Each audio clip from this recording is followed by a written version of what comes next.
نسألك الخير كله ونعوذ بك من الشر كله.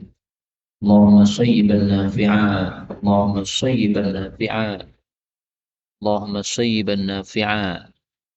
هذه رحمة الله مطرنا بفضل الله ورحمته.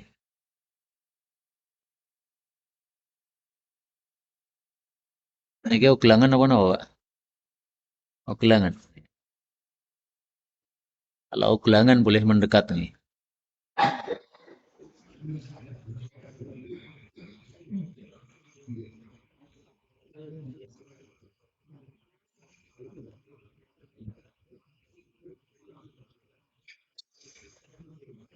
Baik, kita lanjutkan hadis yang ke-20. Silahkan mendekat.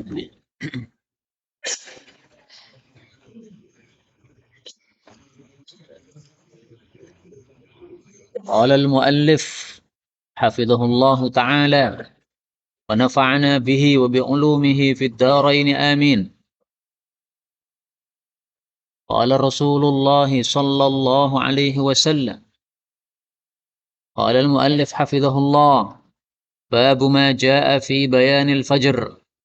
Bab apa yang datang tentang penjelasan fajar. Maksudnya fajar yang menyebabkan tidak boleh makan lagi ketika kita berpuasa. Hadis yang ke-20. Wa an Talq bin Ali radhiyallahu anhu anna Rasulullah sallallahu alaihi wasallam qala, kulu makanlah, washrabu dan minumlah, wala yahidannakum dan janganlah menghalangi kalian dari makan, as-sati'u sesuatu yang muncul, al-mus'idu yang naik, yaitu fajar yang naik.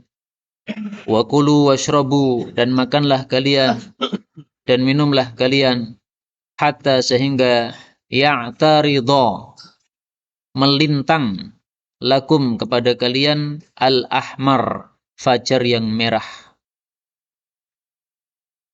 Kaum muslimin rahimani wa rahimakumullah, hadis ini menunjukkan bahwa fajar ada dua. Ada fajar kadzib, ada fajar shadiq. Fajar kadzib itu adalah sesuatu yang muncul di langit dalam bentuk naik begitu. Dalam hadis yang lain Rasul sallallahu alaihi wasallam menyebutnya kadzanabis sarhan, seperti ekornya serigala. Nah, kita tahu serigala punya ekor ya, ekornya begitu. Bentuknya naik ke atas begini. Apa? Sinar apa? Fajar kadzib ini. Maka kalau yang muncul adalah fajar kadzib, maka masih boleh kita makan atau minum, enggak ada masalah. Tetapi kalau yang muncul adalah fajar shadiq, itulah kita tidak boleh makan, tidak boleh minum lagi. Lah fajar shadiq sifatnya itu merata. Di ufuk sana daerah timur merata, semuanya ada ya. Jadi bukan naik ke atas tetapi menyamping keseluruhnya ini ada dan warnanya merah. Karena itu ringkasnya selama belum muncul fajar shadiq berarti kita masih boleh makan, boleh minum. Maka orang-orang yang mengatakan imsak itu bukan maksudnya tidak boleh makan minum. Karena kalau dimaksudkan tidak boleh makan minum berarti bertentangan dengan hadis Nabi sallallahu alaihi wasallam. Tapi maksudnya imsak itu adalah persiapan saja. Ini sudah menjelang subuh, tinggal 10 menit lagi. Maka silakan untuk persiapan akan melakukan puasa. Baik. Kemudian beliau mengatakan wal amalu ala hada, dan pengamalan berdasarkan hadis ini inda ahli ilmi menurut para ulama annahu bahwasanya la yahrumu ala shaim, tidak haram bagi orang yang berpuasa al-aklu wasyurbu, makan dan minum, hatta yakuna al-fajrul ahmar, sampai muncul fajar yang merah, al-mu'tarid yang melintang. Wabihi, dan dengan pendapat inilah yaqulu berkata ammatu ahli ilmi, seluruh daripada ulama, daripada ahli ilmi. Artinya dalam hal ini tidak ada perselisihan pendapat. Tidak ada satupun ulama yang berpendapat bahwa kalau sudah muncul fajar kadzib kita tidak boleh makan, tidak ada. Jadi istilah Imam Tirmidzi kalau mengatakan ammatu ahli ilm, umumnya para ulama atau seluruh para ulama, itu maksudnya apa? Sudah merupakan ijma atau kesepakatan. Nah, ini istilah Imam Tirmidzi yang perlu kita ketahui. Kalau kita membaca Sunan Tirmidzi dari awalnya sampai akhirnya, kita akan ketemu istilah-istilah yang dipakai oleh Imam Tirmidzi. Nah, istilah ini harus kita paham apa yang dimaksud oleh beliau. Kalau beliau mengatakan ammatu ahli ilmi, maka biasanya yang dimaksud oleh beliau adalah apa? Kesepakatan seluruh para ulama kita rahimahumullah taala. Baik, kita lanjutkan hadis yang ke-21. Wa an Samurah bin Jundub, boleh juga dibaca Jundabin radhiyallahu anhu, qala Rasulullah sallallahu alaihi wasallam, la yamna'annakum, betul-betul janganlah mencegah kalian, min suhurikum, dari makan sahur kalian, adzanu Bilalin, adanya Sayyidina Bilal, wala, dan tidak pula al-fajrul mustatil, fajar yang lonjong, yang tadi ya, naik ke atas tadi. Walakin, akan tetapi, al-fajrul mustatir, fajar yang merata, fil ufuqi, di ufuk atau di kaki langit. Hadis ini semakna dengan hadis sebelumnya, yang intinya fajar ada dua, ada fajar kadzib, ada fajar shadiq. Muncul fajar kadzib masih halal makan minum, tapi kalau sudah muncul fajar shadiq, barulah tidak boleh kita makan dan minum, karena ini sudah mulai berpuasa. Demikian juga menunjukkan bahwa azan ada dua kali untuk sholat subuh ini. Azan sebelum masuk waktunya dan azan setelah masuk waktunya. Azan sebelum masuk waktunya yang mengumandangkan adalah Sayyidina Bilal. Azan setelah masuk waktunya yang mengumandangkan adalah Sayyidina Abdullah ibnu Ummi Maktum. Nah, maka Nabi di sini menjelaskan, kalau yang azan baru Sayyidina Bilal, silahkan makan minum, lanjutkan, gak ada masalah. Nah, dulu di masa Nabi, jarak antara azannya Bilal dengan azannya Abdullah bin Ummi Maktum ini tidak begitu lama. Kira-kira 15 menit saja. 15 menit saja antara dua azan tersebut. Karena disebutkan dalam satu riwayat bahwasanya jarak antara azan keduanya itu yang satu naik, yang satu turun. Ini kan azannya kan berada di tempat yang tertinggi gitu, tempat yang di atas tinggi. Nah, maka muadzin awal turun, habis itu digantikan oleh muadzin yang kedua datang. Nah, sehingga jaraknya tidak begitu lama. Kalau saudara-saudara kita di Solo dari Ma'had Pesantren Salafi, nah itu biasanya ada sekitar 15 menit sebelum adzan subuh mereka mengumandangkan adzan malam. Tapi memang tidak harus begitu. Para ulama fikih mengatakan adzan malam sudah mulai boleh dikumandangkan sejak separuh awal. Sejak separuh yang kedua dari malam. Malam dibagi dua, dari Ba'da Isya sampai dengan subuh dibagi dua. Nah, kalau sudah separuhnya itu sudah bisa adzan malam. Tapi menurut saya secara praktek lebih bagus kalau adzan malam itu ya sekitar jam 3 atau setengah 3. Karena tujuannya adalah membangunkan orang yang belum bangun. Dan tujuannya juga adalah memberikan aba-aba kepada orang-orang yang mau sahur, bahwasanya ini sudah waktunya untuk bangun, supaya bisa persiapan masak dan sebagainya. Maka kalau adzan malamnya jam 12 malam, ini belum pas waktunya. Meskipun secara fikih sudah diperbolehkan oleh para ulama fikih, karena sudah masuk pertengahan malam tadi. Tapi secara praktek maka tidak begitu membantu kepada orang-orang yang akan melakukan tahajud atau akan melakukan sahur. Kemudian dari azan yang dikumandangkan oleh dua orang tadi, satunya Bilal, satunya Abdullah bin Ummi Maktum, kita ambil pelajaran juga bahwasanya azan malam dan azan subuh itu hendaklah yang mengumandangkan dua orang yang berbeda. Maka yang sudah azan malam jangan azan subuh, atau yang tukang azan subuh jangan azan malam. Kenapa? Karena kalau dua azan itu dikumandangkan oleh satu orang, membuat rancu. Tapi kalau sudah diketahui, kita hafal ya, oh kalau suara Pak itu adzan malam. Nah, maka orang tidak akan rancu. Oh, suara ini adzan malam. Oh, suara itu adzan subuh. Nah, maka Rasulullah sengaja suruh Bilal adzan malamnya, Abdullah bin Umi Maktum azan subuhnya. Dan Abdullah bin Umi Maktum itu orangnya buta. Ini menunjukkan juga bahwa orang buta boleh menjadi muadzin, nggak ada masalah. Tapi tetap dia harus mu'taman. Mu'taman itu amanah. Jangan azan sebelum masuk waktunya. Lah kalau subuh kan nggak ngerti kapan masuk, kapan tidak. Nah caranya adalah diberitahu oleh yang ngerti. Maka Abdullah bin Umi Maktum biasanya nunggu sambil duduk. Kalau orang-orang sudah mengatakan kepadanya, Hai Abdullah, ini fajar sudah muncul. Nah, baru dia kemudian mengumandangkan adzan. Gak ada masalah, orang buta jadi muadzin. Kita lanjutkan. Bab majaa, bab apa yang datang fit tashdidi dalam larangan keras, fil ghibah dalam masalah ghibah, lis-shaim bagi orang yang puasa. Jadi orang puasa jangan sampai melakukan ghibah, menggunjing orang. Hadis 22.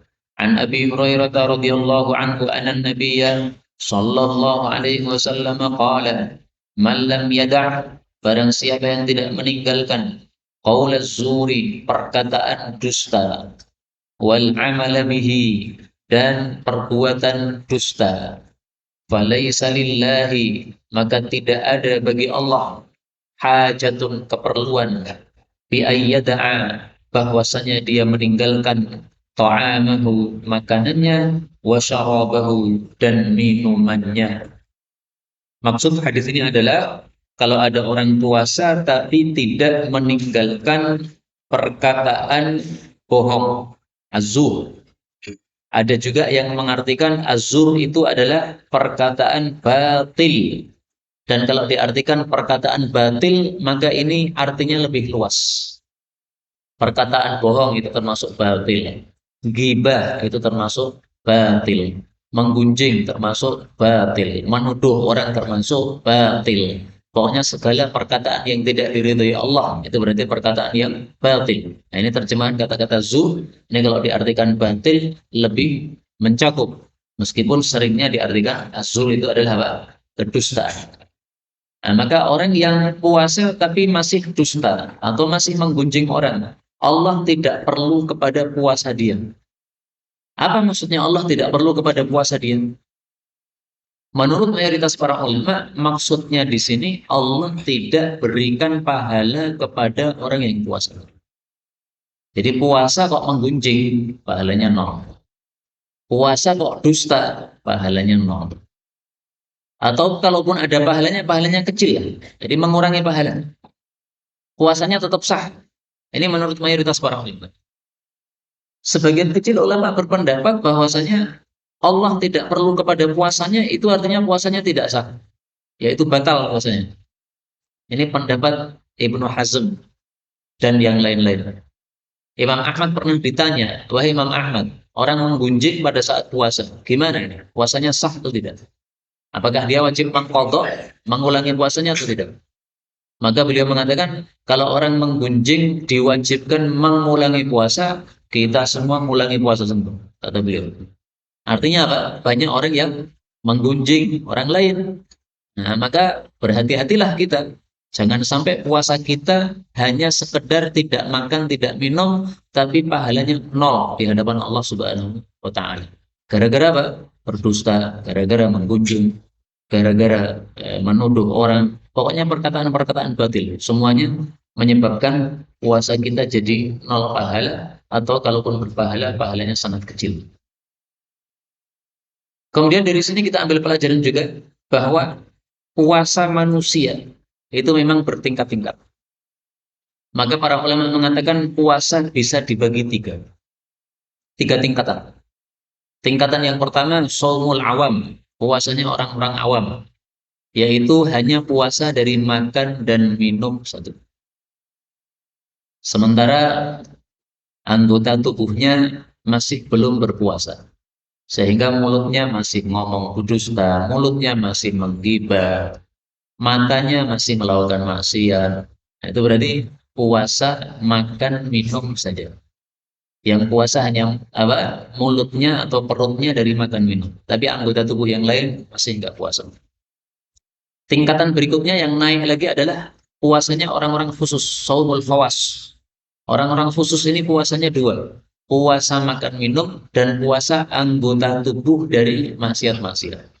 Matanya dijaga tidak mau melihat yang haram, mulutnya dijaga tidak mau mengatakan yang haram, tangannya dijaga tidak mau melakukan yang haram, kakinya dijaga tidak mau melangkah kepada yang haram.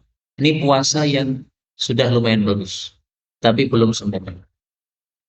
Puasa yang paling sempurna adalah tingkatan ketiga, puasanya khawasul khawas, orang khusus dari orang-orang khusus. Jadi puasa orang khusus tapi lebih khusus lagi, yaitu puasa makan minum plus puasa dari maksiat, anggota tubuhnya tidak maksiat, satu lagi hatinya puasa sehingga tidak memikirkan selain Allah Subhanahu wa taala.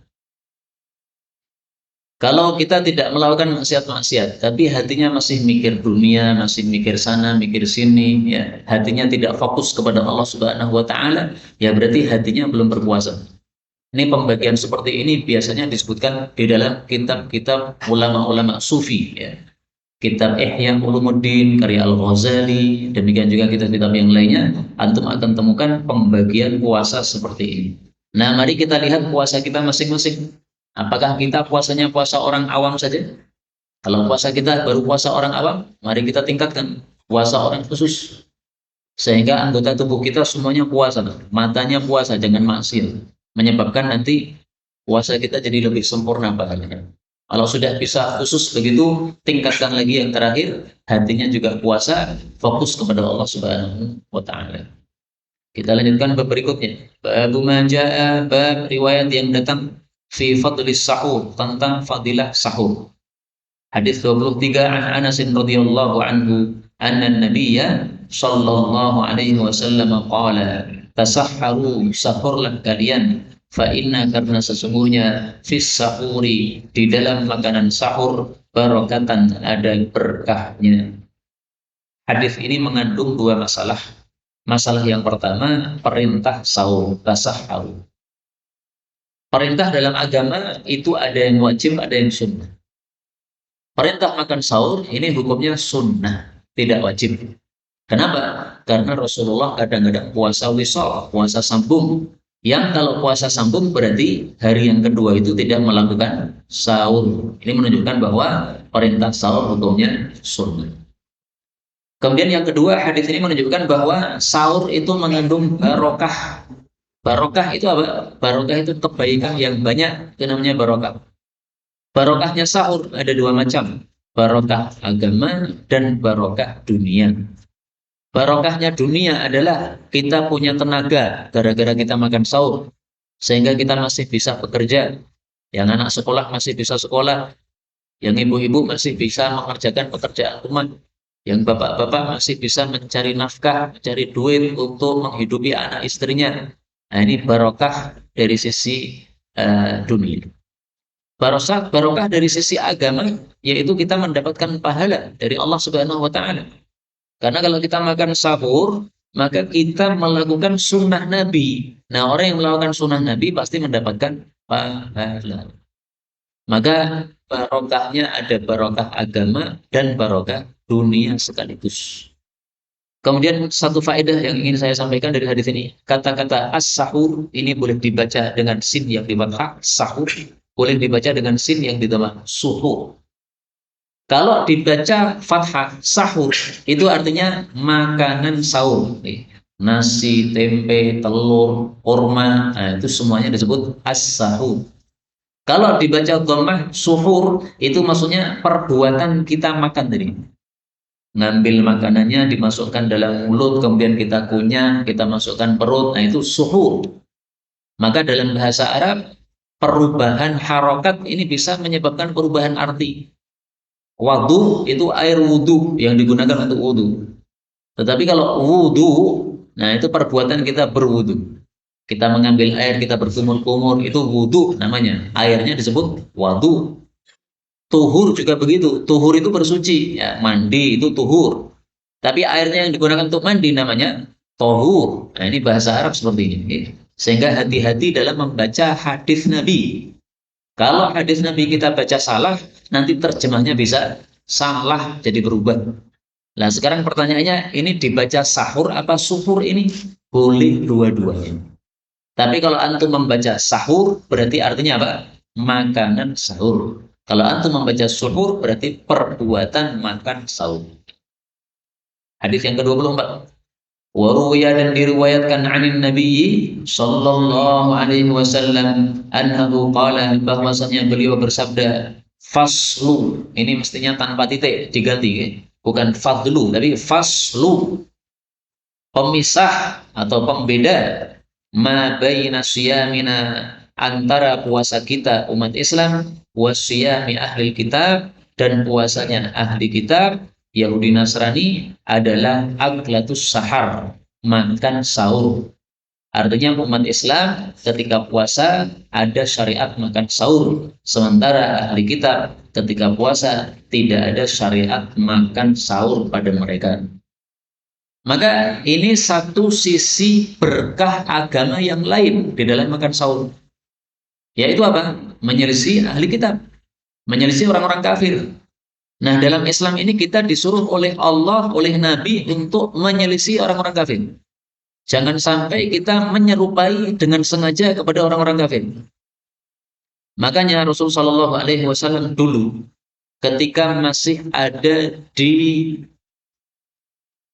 Madinah awal-awal, ketika masih ada di Mekah, beliau menyisir rambutnya dengan cara menyamping. Kenapa? Supaya sama dengan ahli kita. Tapi begitu Nabi sudah pindah ke Madinah, maka beliau menyisirnya kemudian di segera tengah, supaya menyelisih ahli kitab. Karena waktu di Mekah itu tidak ada ahli kitab, adanya orang-orang penyembah berhala. Nah, maka Nabi menyelisih orang-orang yang menyembah berhala. Tapi begitu sampai di Madinah, banyak ahli kitabnya, maka di situ Nabi menyelisih ahli kitab. Maka beliau kemudian apa? Menyigrak tengah ketika nyisir rambut. Maka orang-orang yang suka nyigrak tengah, menyisir rambutnya, kalau niatannya seperti mengikuti Nabi SAW, ini mendapatkan pahala. Kalau hanya gaya saja, atau senangin ini untuk gaya, ya maka nggak ada nilai pahalanya di situ. Baik, kita lanjutkan. Bab berikutnya, bab maja, bab apa yang datang fi karahiyati, tentang makruhnya as-shaumi, berpuasa, fis safar, pada waktu safar. Hadis yang ke-25. Wa an Jabir bin Abdullah radhiyallahu anhuma anna Rasulullah sallallahu alaihi wasallam kharaja, keluar, ila Makkah, ke Makkah, amal fathi, pada tahun Fathu Makkah, yaitu tahun 8 Hijriyah. Fasoma, maka beliau berpuasa, hatta, sehingga balagha, beliau sampai Qura'ul Ghamim, ke tempat namanya Qura'ul Ghamim. Ini jauhnya sekitar 60 kilo dari Mekah. Berarti ini sudah hampir sampai Mekah. Wasaman nasu, dan berpuasalah para manusia, ma'ahu, bersama Nabi sallallahu alaihi wasallam. Faqila lahu, maka dikatakan kepada Nabi, innan nasa, sesungguhnya orang-orang, qad syaqqa, sungguh telah berat, alaihim, atas mereka, asyam, berpuasa. Wa innan nasa, dan sesungguhnya para manusia, yang guruna, mereka semua melihat, fima fa'alta, pada apa yang engkau lakukan. Jadi pengen meniru Rasulullah sallallahu alaihi wasallam. Fada'a, maka beliau meminta, biqada'in, wadah, mimma'in, berisi air, ba'dal asri, setelah asar. Fasyariba, lalu beliau minum, alias membatalkan puasanya. Wannasu, sementara orang-orang, yang guruna ilaih, melihat kepada Nabi sallallahu alaihi wasallam. Fa'aftara, maka berbukalah, ba'duhum, sebagian mereka, wasama, dan tetap berpuasa, ba'duhum, sebagian mereka. Fabalaghahu, maka sampailah kepada Nabi, sampai berita, anna nasa, bahwasanya beberapa manusia, shaum, tetap berpuasa. Faqala, maka beliau bersabda, ulaika, mereka itu, al-usatu, orang-orang yang durhaka. Hadis ini menunjukkan beberapa masalah. Masalah pertama, bahwasanya orang yang safar pada waktu Ramadan, dia boleh puasa, boleh juga tidak puasa. Karena Rasulullah dari Madinah menuju ke Mekah, pada waktu Fathu Makkah, itu beliau awalnya puasa, puasa, puasa, puasa. Dari Madinah ke Mekah itu kalau perjalanan naik onta kan sekitar 7 atau 9 hari, tergantung ngebut atau tidaknya. Oke. Nah, anggaplah kita pakai rata-rata ya, 9 hari. Nah, dari 9 hari ini, Nabi ada beberapa hari puasa.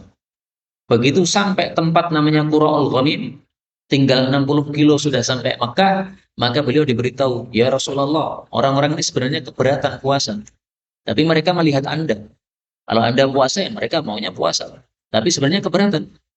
Kalau Anda tidak puasa, mereka akan berbuka. Nah, maka karena Rasulullah itu orang yang sangat sayang kepada umatnya, akhirnya beliau ngalah. Ya sudah, saya berbuka saja. Padahal waktu itu beliau sedang puasa dan sudah asar.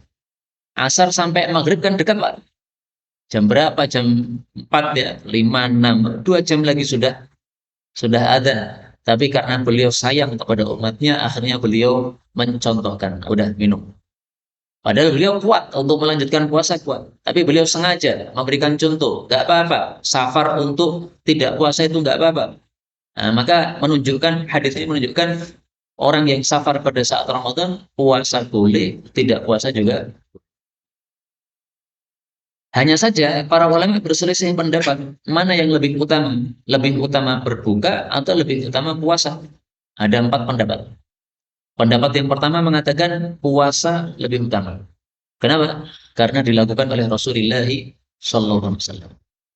Pendapat yang kedua mengatakan tidak puasa lebih utama. Kenapa? Karena menerima rukhsah dari Allah Subhanahu wa Ta'ala.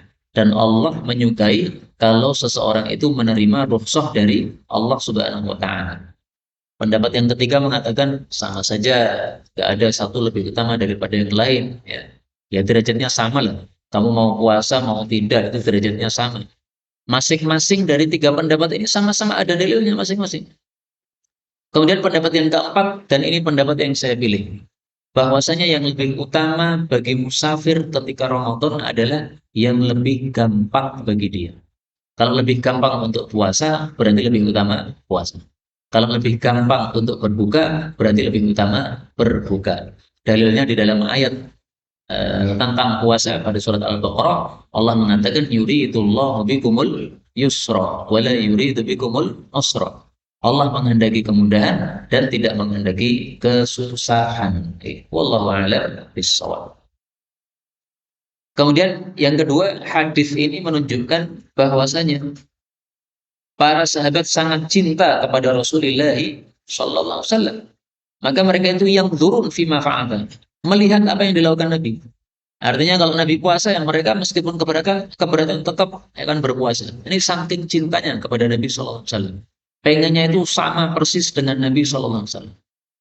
Dari sini maka kita bisa memaklumi ketika para sahabat dilarang puasa wisol, tapi mereka nekat wisol. Ini bukan berarti wah sahabat ini kurang ajar sama Nabi ya. Dilarang puasa wisol malah nekat. Nekatnya mereka itu karena cintanya kepada Nabi. Mereka melihat Nabi puasa wisol, tapi melarang mereka puasa wisol. Maka mereka pahami, oh berarti Nabi itu melarang kita hanya karena kasihan sama kita. Kita nggak masalah kok, puasa wisol juga bisa kok kita. Nah, maka mereka melihat Nabi puasa wisol, mereka pengen persis dengan Nabi. Kenapa begitu? Karena saking cintanya mereka kepada Nabi Sallallahu Alaihi Wasallam. Nah ini cinta kepada Nabi yang dahsyat seperti ini adalah kewajiban kita umat Islam. Jangan membiarkan kalau misalnya ada orang melecehkan Rasul Sallallahu Alaihi Wasallam, kita diam tidak marah, itu kesalahan seperti itu. Nabi dilecehkan kok diam saja gimana? Ya, kita harus membela Rasulullah Sallallahu Alaihi Wasallam sebagai bentuk cinta kita kepada beliau. Kemudian yang ketiga, dalam hadis ini Nabi ketika dilapori masih ada orang-orang yang tetap puasa, beliau mengatakan mereka durhaka. Ini bukan berarti tidak boleh puasa ketika safar, bukan. Ya. Mereka disebut durhaka itu karena tidak mau menerima rukhsah dari Allah Subhanahu wa Ta'ala. Maka orang yang tetap puasa pada bulan Ramadan, itu kalau hatinya sebenarnya menerima rukhsah, saya sebenarnya menerima rukhsah dari Allah. Cuman saya kuat, maka saya pilih puasa. Nggak ada masalah. Tapi kalau orang sebenarnya sudah nggak kuat, tapi dia memaksa-maksakan diri dan dia tidak mau menerima keringanan dari Allah, maka berarti orang inilah yang musa, maksiat orang seperti ini. Kenapa? Seolah-olah menolak dalil dari Allah Subhanahu wa taala. Allah memberikan keringanan, malah kita apa? Buang keringanan tersebut. Menolak keringanan dari Allah Subhanahu wa taala. Nggak boleh. Maka selama tidak menolak keringanan, nggak ada masalah. Kemudian Imam Tirmidzi di sini menyampaikan perbedaan pendapat para ulama. Beliau mengatakan waqtalafa ahlul ilm, dan berselisih para ulama fi shaumi fi safar, tentang puasa pada saat safar. Fara'a ba'dul ahli ilmi, maka berpendapat sebagian ulama min ashabin nabiyyi sallallahu alaihi wasallam wa ghairihim, dari sahabat Nabi maupun yang lain, an al-fitra fi safari afdal, bahwasanya berbuka pada saat safar ini lebih utama.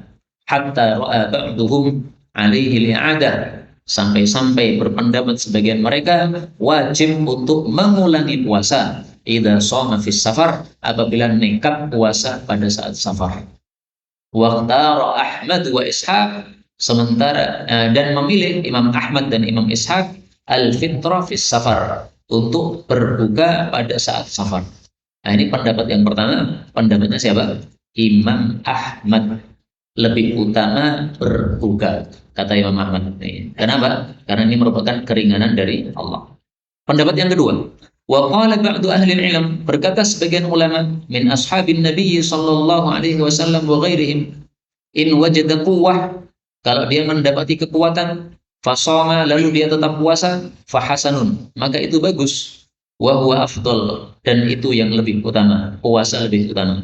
Wa in aftara, kalau dia berbuka, fahasanun, maka itu juga bagus. Wa huwa qaulu Sufyan ats-Tsauri, dan itulah pendapatnya Imam Sufyan ats-Tsauri dan Malik bin Anas, Imam Malik, wa Abdullah bin Mubarak, dan Abdullah bin Mubarak. Nah, ini pendapat yang kedua, yaitu puasa lebih utama. Ini adalah pendapatnya Imam Malik.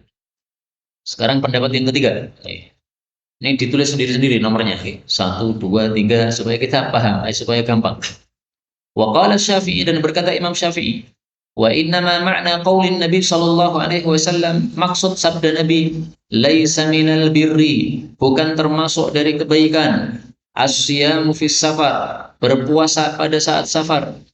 Wa qaulihi, dan juga sabda Nabi, hina baghalaghahu, ketika sampai kepada beliau, an-nasan shaum, bahwasanya manusia, beberapa manusia tetap puasa.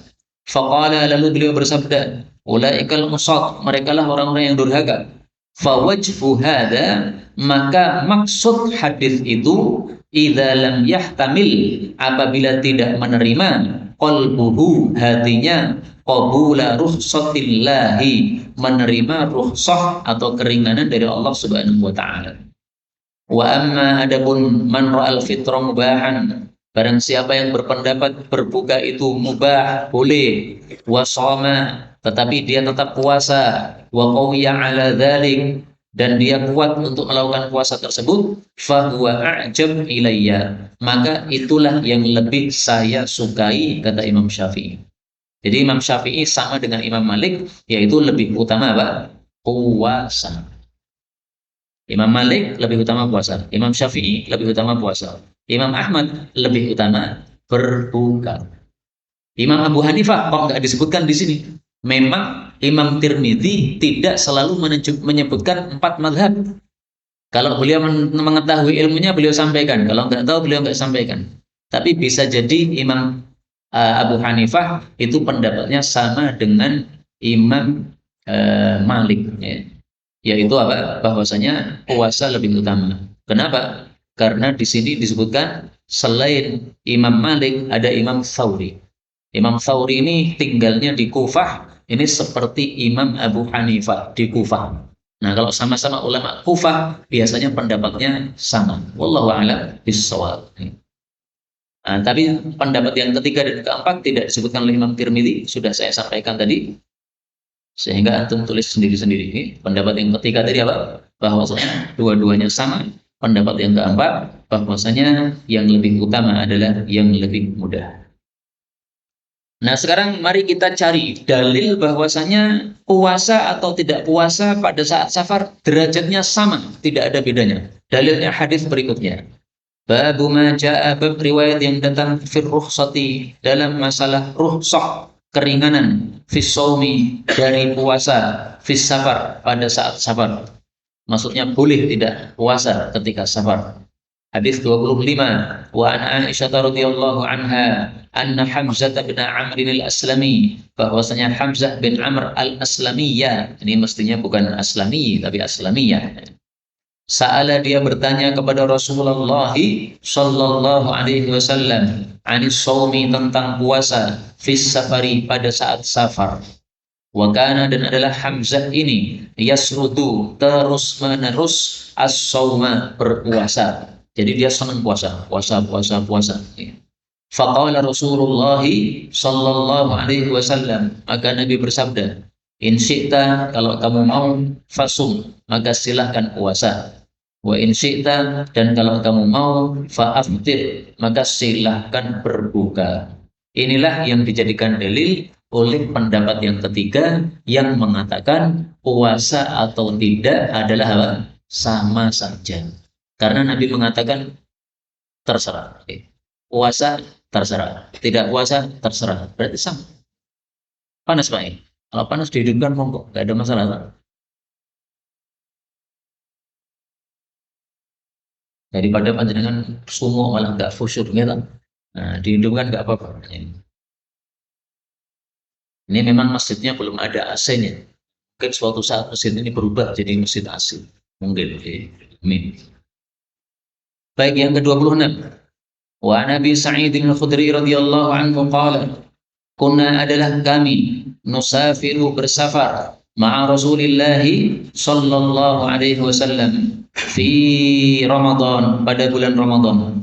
Fama ya'ibu, maka tidaklah mencela, ala shaim, kepada orang yang puasa, saumahu, akan puasanya. Wala, dan tidak pula, alal muftir, kepada orang yang berbuka, iftarahu, akan berbukanya. Ini dalil yang kedua bagi pendapat yang mengatakan bahwa puasa atau tidak ketika safar itu adalah derajatnya sama. Karena Nabi tidak mencela yang puasa, juga tidak mencela yang berbuka. Jadi masing-masing melihat dirinya sendiri. Kalau dirinya kuat puasa, silahkan puasa. Dirinya nggak kuat puasa, silahkan berbuka. Oleh Nabi dibiarkan semuanya. Tidak ada yang dicela sama sekali. Maka berarti derajatnya apa? Sama saja. Jadi dalil ini cukup banyak ya. Dalil yang mengatakan bahwa dua-duanya derajatnya sama. Kemudian kita lanjutkan hadis yang ke-27. Wa an Abi Sa'id radhiyallahu anhu qala, kunna, adalah kami dulu, nusafiru, bersafar, ma'a Rasulillah sallallahu alaihi wasallam. Faminna, maka di antara kami, as-shaim, ada yang berpuasa. Wa minna, dan di antara kami, al-muftir, ada yang berbuka. Fala yajidu, maka tidaklah marah, al-muftir, orang yang berbuka, ala shaim, kepada orang yang puasa. Wala shaim, dan tidak pula orang yang berpuasa, alal muftir, kepada orang yang berbuka. Jadi tidak saling memarahi, tidak saling mengingkari. Fakanu, maka adalah mereka itu, yarawna, berpendapat, annahu, bahwasanya, man wajada, orang yang mendapati kekuatan, fasoma, lalu dia puasa, fahasanun, maka itu bagus. Waman, dan orang yang wajada, mendapati, dha'fan, kelemahan, keloyoan, fa'aftara, lalu dia berbuka, fahasanun, maka itu juga bagus. Hadis ini kita ambil pelajaran darinya bahwasanya hendaklah kita saling menghargai pendapat orang lain.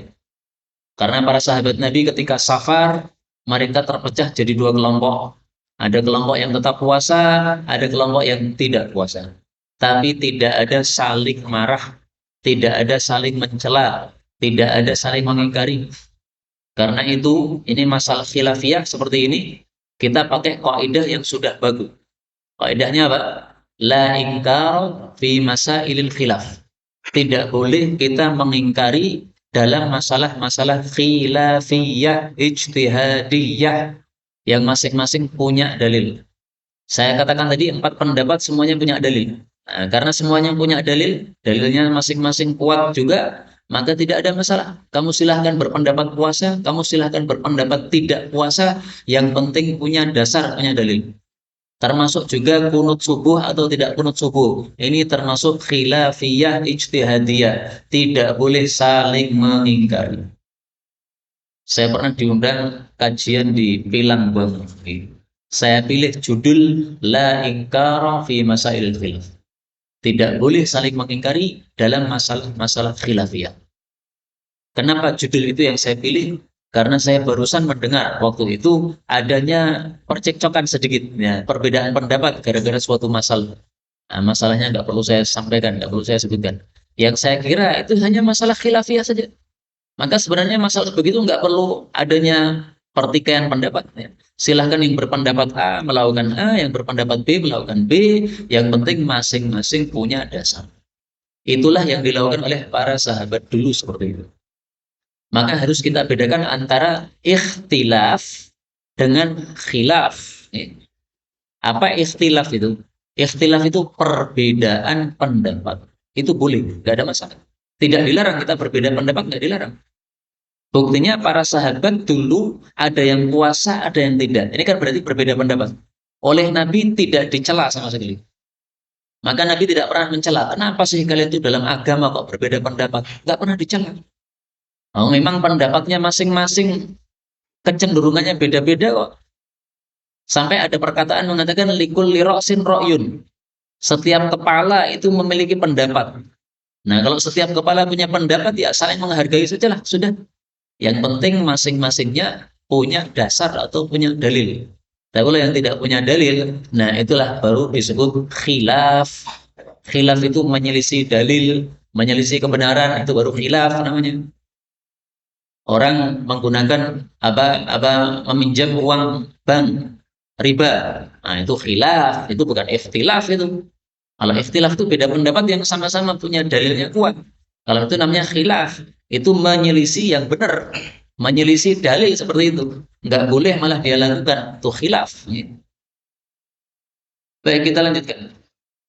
Babu maja bab apa yang datang fil rukhsah tentang rukhsah keringanan lil muharib bagi orang yang perang fil iftar untuk berbuka. Jadi pada bulan Ramadan kalau perang boleh berbuka. Dalilnya nomor 28.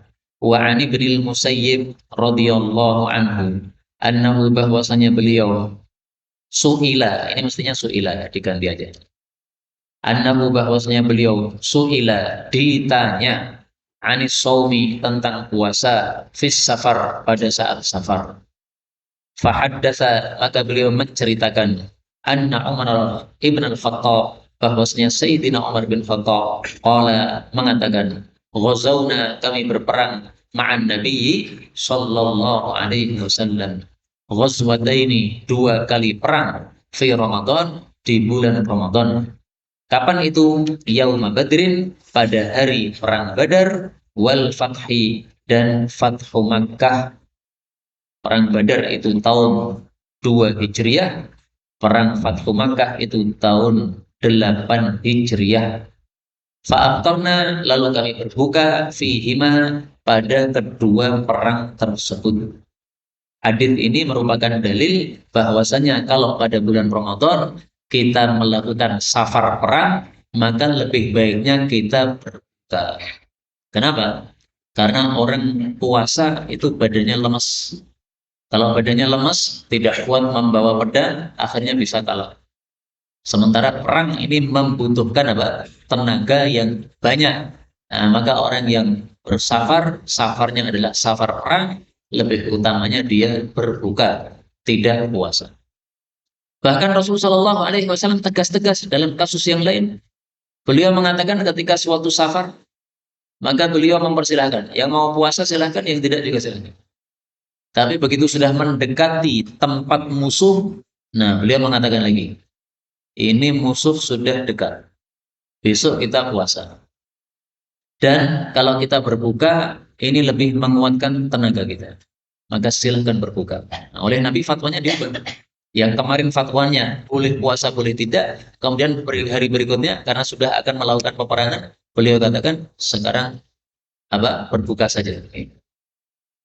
Kemudian kita ambil faedah dari hadis ini juga bahwa Nabi Shallallahu Alaihi Wasallam dalam kehidupannya itu juga melakukan peperangan terhadap orang-orang kafir. Maka perang ini termasuk sunnah Nabi yang sudah lenyap pada kita. Umat Islam Indonesia tahun ini, tahun 2020. Kalau nenek moyang kita melakukan sunnah perang tersebut. Nah, sekarang ini kita belum pernah melakukan sunnah Nabi yang berupa perang. Padahal ini sunnah Nabi. Nabi di Madinah selama hanya 10 tahun. Tapi perangnya 27 kali. Silahkan antum bagi saja. 10 tahun, perangnya 27. 27 kali 10. Dibagi 10. Atau gampangnya 30 bagi 10. Berarti kira-kira 1 tahunnya 3 kali perang. Subhanallah. Jadi betapa jauhnya kita dengan Rasulullah SAW. Kita banyak tidurnya, banyak mainnya. Nah, saya juga nggak ngerti nih, kalau seandainya ada kewajiban perang, apakah kita ini siap atau tidak ini? Nah, makanya iqdad itu jangan sampai dilenyapkan dari umat Islam. Tetap harus ada iqdad, persiapan.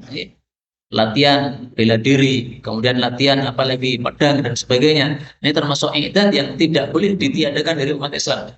Tetap harus diadakan di masjid-masjid atau di madrasah-madrasah, di ma'had-ma'had, supaya mereka tetap melakukan iqdad tersebut. Perang Nabi yang terkenal tahun 2 Hijriah perang Badar, tahun 3 Hijriah perang Uhud, tahun 4 Hijriah perang Bani Nadir, tahun 5 Hijriah, tahun 5 Hijriah, ulangi lagi nih. Tahun 2 Hijriah, hitungnya salah tadi. Tahun 1 Hijriah enggak ada. Tahun 2 Hijriah adalah perang Badar. Tahun 3 Hijriah perang Uhud. 4 Hijriah perang Bani Nadir. 5 Hijriah perang Khandaq. 6 Hijriah perang Khaybar, perang Sulhul Hudaybiyah. 7 Hijriah perang Khaybar. 8 Hijriah Fathu Makkah. 9 Hijriah ini terakhir perang Tabuk. Setelah itu Nabi tidak melakukan perang lagi. Ini 9 perang yang paling terkenal di masa Rasulullah Sallallahu Alaihi Wasallam. Tahun 10 Hijriah sudah tidak ada perang karena sudah masuk Islam semuanya setelah Fathu Makkah tersebut, sehingga tidak ada perang bersama orang-orang Arab. Baik, kita lanjutkan bab berikutnya. Bab maja, bab apa yang datang fil rukhsah, tentang keringanan fil iftar, untuk berbuka, lil hubla, bagi wanita hamil, wal murdi, dan yang menyusui. Nah, ini bab yang penting untuk para ibu-ibu. Apakah tetap puasa ataukah tidak? Kalau tidak, apakah mengganti ataukah fidyah? Nah, ini penting. Nomor 29. Wa an Anas bin Malik, dari Anas bin Malik. Tapi Anas bin Malik di sini bukan Anas bin Malik yang biasanya. Dia adalah rajulun, seorang laki-laki, min Bani Abdillah bin Ka'ab, dari Bani Abdillah bin Ka'ab. Qala, dia mengatakan, agharat, telah menyerang alaina, kepada kami, khailu, pasukan kuda Rasulullah sallallahu alaihi wasallam. Jadi ini kampung muslim, dikira kampung kafir. Akhirnya diserang oleh sahabat-sahabat Nabi sallallahu alaihi wasallam. Maka salah satu sahabat Nabi yang sudah Islam di kampung tadi kemudian datang kepada Nabi sallallahu alaihi wasallam menjelaskan, "Ya Rasulullah, kampung ini tidak semuanya kafir. Ya mungkin separuh-separuh lah, ada yang kafir, ada yang muslim." Fa'ataitu, maka aku mendatangi Rasulullah sallallahu alaihi wasallam. Fawajadtuhu, maka aku mendapati beliau yataghadda, makan siang. Padahal ini pada bulan Ramadan. Faqala, maka beliau mengatakan, udnu, mendekatlah. Fakul, maka makanlah. Fakultu, maka saya berkata, inni sha'im, saya sedang puasa. Faqala, maka Nabi menjelaskan, udnu, mendekatlah. Uhadditska, aku akan menceritakan kepada engkau anis shaumi, tentang puasa. Aw qala as-siyam, atau Nabi mengatakan as-siyam, artinya sama puasa. Innallaha ta'ala, sesungguhnya Allah Ta'ala, Wada'a meletakkan anil musafir dari musafir as-sauma akan puasa wa syatras shalah dan separuh dari salat. Maksudnya apa? Orang yang safar boleh tidak puasa dan kalau sholat, sholatnya jadi qashar. Itu yang dimaksud separuh sholat. Kemudian wa anil hamil juga meletakkan dari orang yang hamil awil murdi atau yang menyusui as-sauma akan puasa au qala as-siyama atau Nabi mengatakan as-siyam yang artinya sama. Wallahi demi Allah, laqad qalahuma sungguh telah menyabdakan keduanya an-nabiy sallallahu alaihi wasallam kilaihima kedua-duanya hadis tersebut au ihdahuma atau salah satu dari keduanya. Fayalahfa maka alangkah menyesalnya nafsi diriku alla akuna bahwasanya tidaklah aku ta'imtu memakan min ta'amin nabi dari makanan Nabi sallallahu alaihi wasallam ya. Jadi akhirnya dia menyesal kenapa pada waktu diajak makan bersama Nabi kok tidak mau. Padahal makan bersama Nabi akan mendapatkan barokah dari Nabi sallallahu alaihi wasallam. Nah, dia akhirnya menyesal. Nah, yang berkaitan dengan bab adalah sabda Nabi, Allah meletakkan dari wanita hamil dan yang menyusui akan puasa. Artinya, orang yang hamil dan yang menyusui tidak wajib untuk puasa Ramadan. Nah, terus kalau tidak wajib, apakah dia mengganti di hari yang lain? Ataukah dia membayar fidyah? Di sini terjadi perselisihan pendapat di antara para ulama. Ada 3 pendapat. Ada yang mengatakan, ini oglangan apa jelek?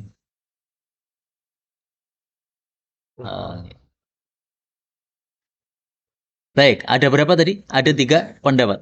Ada yang mengatakan lebih utama mengganti puasa. Yang kedua mengatakan membayar fidyah. Yang ketiga mengatakan membayar fidyah plus mengganti puasanya. Dan ini pendapat mayoritas para ulama. Ibu-ibu yang hamil atau menyusui, kalau tidak puasa Ramadan, maka dia nanti mengganti di hari yang lain, plus apa? Membayar fidyah. Ini paling berat pendapat ini. Tapi nanti akan kita baca perincian dari pendapat tersebut.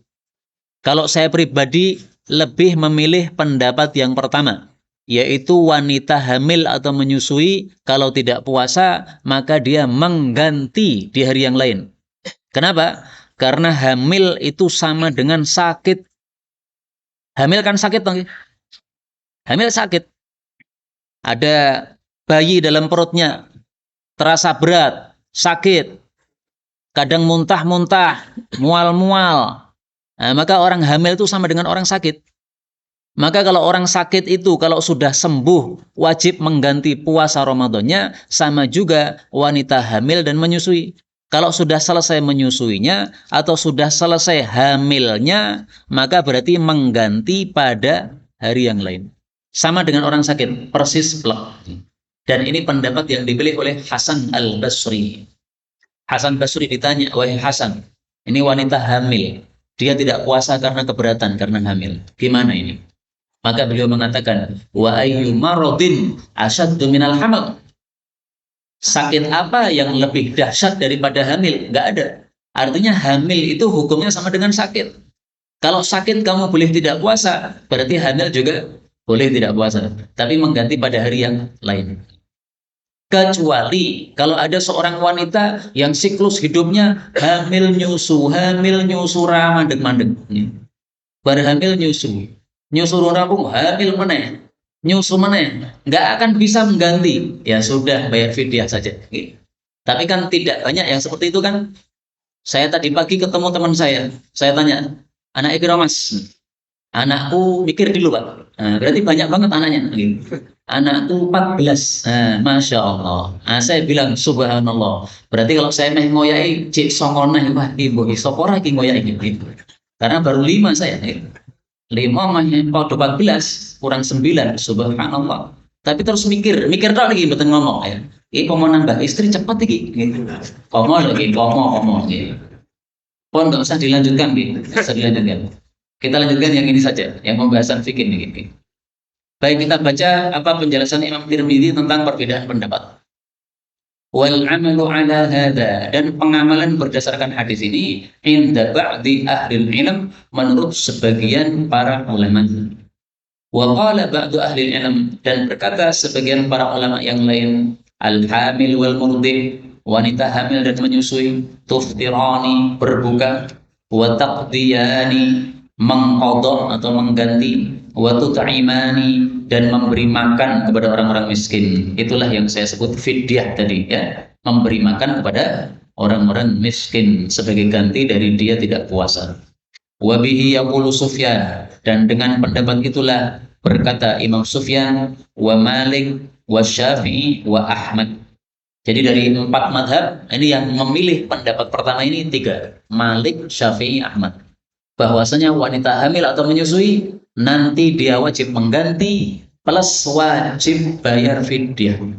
Udah remuk udah, dua-duanya wajib, mengganti juga, fidyah juga, ya tambah berat. Ya, kalau mau mengikuti pendapat ini silahkan.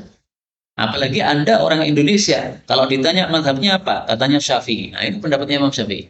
Dua-duanya dilakukan. Silahkan kalau mau pakai pendapat ini, boleh. Pendapat yang kedua, waqala ba'duhum, berkata sebagian mereka, tuftirani, keduanya berbuka, wa tut'imani, dan keduanya memberi makan saja kepada orang miskin, wala qada'a alaihima, dan tidak ada qada atas keduanya, tidak wajib mengganti puasanya. Wa insya'ata, dan jika keduanya mau, qada'a, keduanya mengqada saja, mengganti puasa saja, wala it'ama alaihima, dan tidak ada kewajiban memberi makan kepada orang miskin atas keduanya. Wa bihi yaqulu Ishaq, ini pendapatnya Imam Ishaq. Yang dimaksud Ishaq ini adalah Ishaq bin Rahuyah, temannya Imam Ahmad. Jadi boleh berpendapat, pilih salah satu. Kalau sudah mengqadha berarti tidak ada bayar fidyah. Kalau sudah bayar fidyah berarti tidak ada qadha. Salah satu, dua-duanya sah. Pilih salah satu. Tapi kalau mayoritas ulama tadi dua-duanya dilakukan. Nah, di sini pendapat yang saya sebutkan tadi, pendapat Imam Hasan Basri, belum disebutkan oleh Al-Imam At-Tirmidzi rahimahullah, bahwa menurut Imam Hasan Basri, hamil dan menyusui itu sama dengan orang yang sakit. Maka bukan silahkan milih, bukan, ya. Yang kewajiban dia adalah mengqadha. Tapi kalau mampu tadi, sehingga kalau wanita betul-betul nggak mampu, ya sudah, fidyah saja sudah.